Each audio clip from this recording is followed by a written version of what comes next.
This has Cowboys fans buzzing. As you know, the pads officially go on today. We're going to learn really fast who's who. Jaden Blue has been showing out at camp. You know I bought some tape along. And, of course, Jake Ferguson. Congratulations, Jake, in the comments on the new contract. We're going to talk about that a little later as well.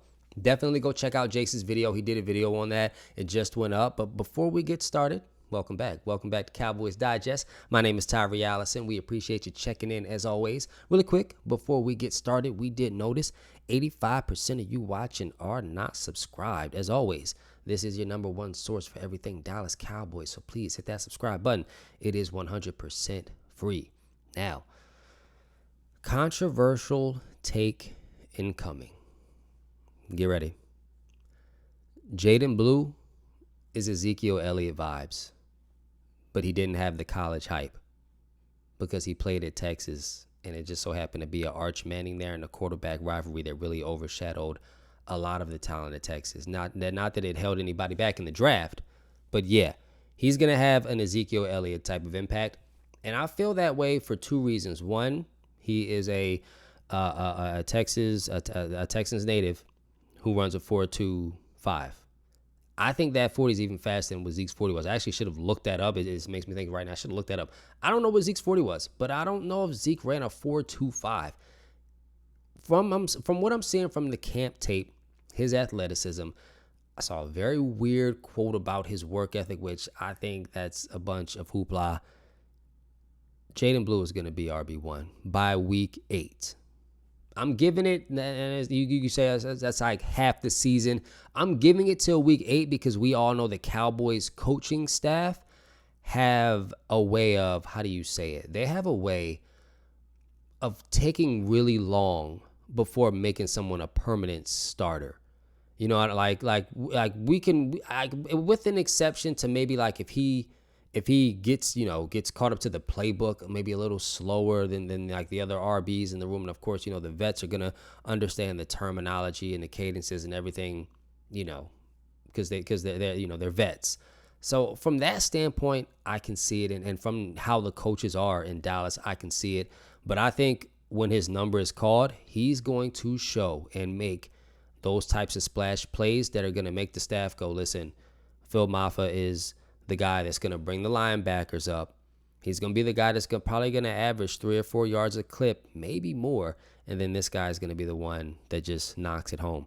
I got a quote here from Coach Brian Schottenheimer. He says, "We coach all our guys hard.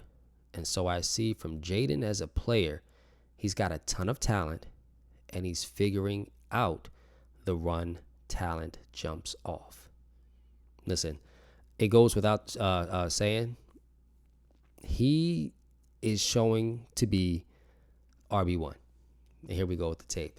I looped this a couple times. One, that's an Ezekiel Elliott kind of play. There's no two ways about it. That's like 3rd and 11. Dak Prescott flushed out. Somebody gives up an edge, and he just tosses it down to Zeke, and he makes a one-handed grab for a first down. That's the same type of play that we're about to get from Jaden Blue. This one loops a couple times. You get like 3 times and then like 2 more from a different angle, just to see the agility. Also to get a look at the offensive line and how they open the hole for him. And mind you, this isn't pads. There's no pads on yet. So a lot of this is going to, we're going to see some tighter footage to come very soon. It honestly could come, for sure tomorrow, because we're going to get some today. But this is the better angle where you kind of see the hole open up, and the way how Sprite he is, like and I say that like the drink, like he's like Sprite, like he's bang, like he hits that hole quick. Did you see that bounce? I'm excited for it. Check this play out right here where you see the motion. Okay, the motion, that's Kevontae Turpin. Runs to the right, back over to the left, 2 arms up. There's a quote, or there's a line in the Dark Knight series, mind you. He throws it the other way to Jaden Blue. There's a quote in the Dark Knight, theatricality and deception. That's what this is. Our entire offensive identity is about to be theatricality and deception, because who's getting the ball when everybody can, and any and everybody can break loose and is a playmaker? Who's getting the ball? I'm crazy excited to see what Broughton Schottenheimer does. Mind you, he already said 90%. I mentioned this in a previous upload. He already said 90% of the plays are going to enforce and are going to have motion, something to confuse the defense. He's got that Shanahan kind of mindset. This is more of a fun clip here. I mean, we didn't even see this last year, the year before. Like when Mike McCarthy was there, this type of energy didn't exist. It just didn't exist. It wasn't there at all. I'm excited for everything that I'm seeing from this running back room. Jaden Blue, in particularly, I think he's RB1 by week 8. Definitely keep checking out the tape that you guys see. Come through on Twitter because it's flying. I mean, it's, how do you say it? It's showing that he's definitely gonna be RB1 now. Let's get into Jake Ferguson. So he did sign the contract, 4-year. I want to actually read it from my phone. So he signed the 4-year deal. Now I think the APY on this, the average per is about $13 million, which is good. I mean, he becomes, one of the highest paid, but doesn't reset the market. I mean, of course, like I've said, when you draft players that are going to end up costing you big money, it's quote unquote a good problem. But you hope that every player, doesn't necessarily command top dollar. And for, a guy like, Jake Ferguson, he was a 4th round pick, just like Dak Prescott. I mean, and correct me if I'm wrong in the comments, Deron Bland, I don't know what exact pick he was, but I feel like he was somewhere in that 4th or 5th round too. The Cowboys have landed very, very well on those 4th and 5th round picks, and it's showing right here. So again, it was a 4-year extension worth $52 million in new money with $30 million total guaranteed, with a $12 million signing bonus. Now, a lot of the questions that was also being brought up was about. Let me bring up. Sorry about that. Let me bring this up. So it was about what it would do and what it would open up for Micah Parsons. I don't know how much 1.8 million is gonna matter in the context of like what Mike is asking for, but it is to be said that it's known that when Micah does get his extension, which he will, his extension is quote unquote gonna free up about 10 million in cap space this year. I'm not a guru when it comes down to the contracting work. That's why I always find it interesting when they get these deals done and the way that they look, because it's like, the guy who sits in the room and puts these numbers together, he's definitely that guy that, went to the Ivy League school, because it's a lot of number crunching to get to it. And, Jake Ferguson, he was productive. One thing that stands out the most, because, again, definitely check out Jace's video. He went through this as well. I'm not going to take too long on it. Just the games played. That's what I love more than anything. I mean, even when he was injured and going through what he was going through, I mean, this guy is still 10, 11, 12, 13, 14 plus games at least a season. He's a dog. He is a top pass blocking and run blocking tight end.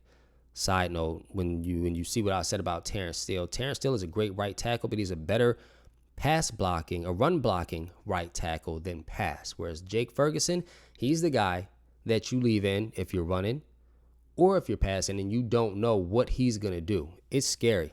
It's really scary for the biggest reasons when you think the wide receivers, CD, Pickens, and let's throw Tolbert in the slot, or Kevontae Turpin in the slot.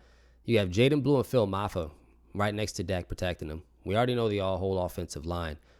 And then you got Jake Ferguson. Anybody can get the ball at any time. I mean, this is the type of offense that can easily average 5 to 6 yards per attempt this season. I'm expecting this offense to be absolutely explosive. I'm really excited that Jake Ferguson got his deal. I think it makes it. I think that and actually Micah Parsons, go check out his Instagram story. He actually posted it. He said he called him the baby lion. I mean, he's definitely, he doesn't feel any type of way about it, because everybody's got to get their money, and they know Micah's deal is a little bit more in depth. And it's funny because, as Jace did mention, this was really done under the radar. This was super under the radar kind of deal. I mean, we wake up on this Sunday and see that Jake got his contract. We're still waiting on Micah. I'm still really happy for him. I'm really curious exactly how Jerry's going to now, and the back office is going to cut this up to get Micah his money. And mind you, there's more guys coming. Tyler Smith, DaRon Bland. Those are the next two. And then when you follow into next year, that's when you hit Overshown and Sam Williams and potentially Cooper Beebe.